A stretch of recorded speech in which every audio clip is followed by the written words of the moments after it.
İzahlı test 100. hissə 5-ci sinif ingilis dili. Birinci sual. Choose the antonym of the underlined word. Altından xətt çəkilmiş sözün antonimini seçin. Traveling by plane is expensive. Təyyarə ilə səyahət etmək bahadır. Expensive baha mənasını verir. A bəndinə baxaq, cheap ucuzdur. Bu A bəndi doğru cavabdır.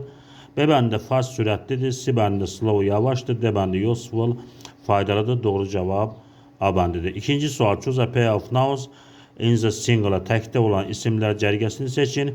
İsimlərin cəmi S və yaxud ES şəkilsi vasitəsilə düzəlir. Məsələn, for example, car maşındır, cars maşınlar mənasını verir. Burada A bəndində member təkdədir, cars isə cəmdədir. A bəndi doğru deyil.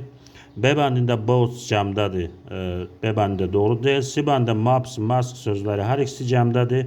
C bəndində doğru deyil. D bəndi airport, havalimanı.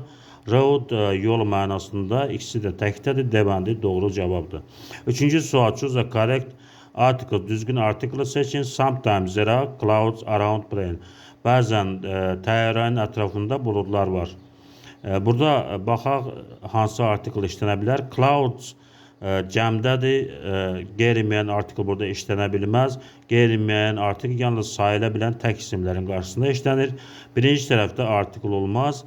Bizə müəyyəndir. Hansı təyyarədən söhbət gedir? Around Z plane olacaq. Demək, ikinci tərəfdə Z artikli işlənir. Doğru cavab B bəndidir. Dördüncü sual. Make up a dialogue. Diyaloq düzəldin. Baxaq cümlələrə. Do you like sunny hot weather? Sən deməli günəşli havanı xoşlayırsanmı? Yes, I do. Bəli. 4, 3, 2. Why do you like it? Sən onu niyə xoşlayırsan? 1.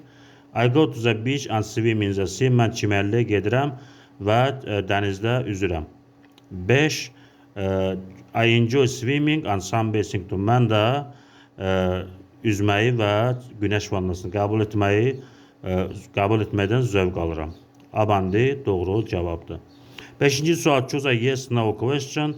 Yes no question mənası odur ki, ümumi sual cümləsi. A bəndi who likes to travel to foreign countries.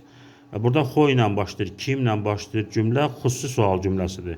A bəndi xüsusi sual cümləsidir. B bəndində does Alice like to travel to London or to Paris? Alice Londona yoxsa Parisə səfər etmək xoşlayır. Burada bu alternativ seçmə sual cümləsidir. B bəndi doğru deyil. Does Alice like to travel to foreign countries? Alice xarici ölkəyə səfər etməyi xoşlayırmı?